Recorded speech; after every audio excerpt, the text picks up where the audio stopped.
Ce mois-ci avec l'IMAG, on change de décor. On ne va pas bien loin, mais on découvre un univers un peu bruyant. Nous sommes au lycée agricole de Subdray et aujourd'hui, on vaccine les moutons. Il y en a qui se prennent tout de suite au jeu et d'autres un peu moins.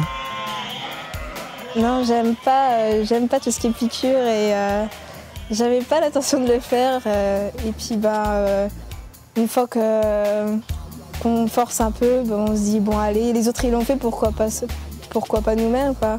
Et donc du coup je l'ai fait une fois et ça s'est bien passé. Je voyais pas pourquoi je devrais pas le refaire. Si j'ai eu l'idée de m'inscrire ici, c'est parce que j'aime beaucoup la nature, les animaux, ce milieu-là. Et on m'a dit que dans le lycée agricole, il y avait une bonne ambiance. Donc du coup, j'ai décidé d'y aller. L'ambiance au lycée agricole est vraiment assez bonne avec les élèves, puisqu'il y a une vraie relation de proximité avec l'ensemble des formés. On peut avoir les élèves qui vous voient, les élèves qui vous tutoient, ceux qui vont faire la différence entre l'espace privé et l'espace public.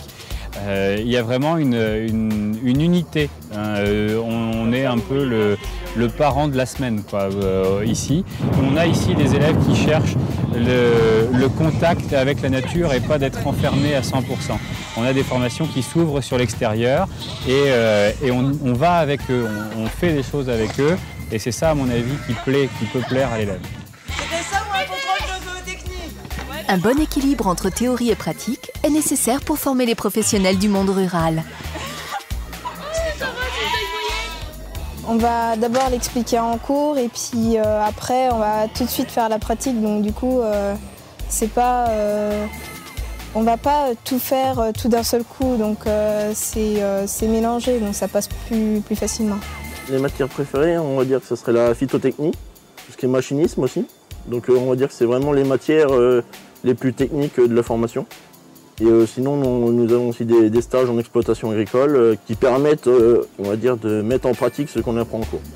Nous avons 8 semaines de stage en exploitation répartis sur les 2 ans. C'est à différentes périodes, ça peut tomber pendant l'hiver, pendant l'entretien ou en début de récolte pour la moisson.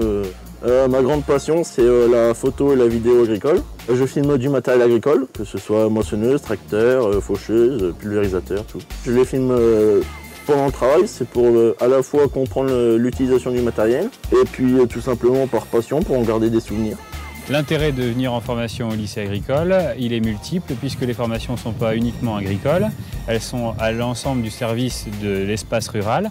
Donc c'est des métiers qui vont déboucher autour de l'agriculture par le travail du sol, le travail de l'élevage, par le travail paysager comme on peut le voir là, par le service à l'espace rural, l'accueil de personnes, le soin aux personnes, aux enfants, aux personnes âgées. Et puis différentes activités qui vont permettre d'être entrepreneur à son compte personnel. Une fois que j'aurai fini mes études, j'aimerais m'installer en tant qu'exploitant céréalier. Après mes études, ce qui est sûr, c'est que je serai avec les animaux. Après, j'aimerais bien être plus avec les chevaux, mais ce sera forcément avec des animaux. Citadins ou ruraux, les différents étudiants du lycée agricole peuvent cultiver leur passion dans un établissement qui a une autre particularité. La région Centre a voulu construire ce nouveau lycée dans un site rural, puisque l'ancien lycée était en ville, totalement fondu dans le paysage par la construction bois, avec un gros effort vers l'impact paysager, l'impact écologique, puisqu'on a derrière nous les cellules photovoltaïques qui produisent de l'électricité, l'ensemble de l'eau usée est retraité sur site, on se chauffe au bois et au gaz, enfin tout est fait pour être le plus en harmonie possible avec la nature. En espérant que cette démarche soit de plus en plus globale, nous, on enlève nos bottes et on se donne rendez-vous le mois prochain pour un nouveau sujet.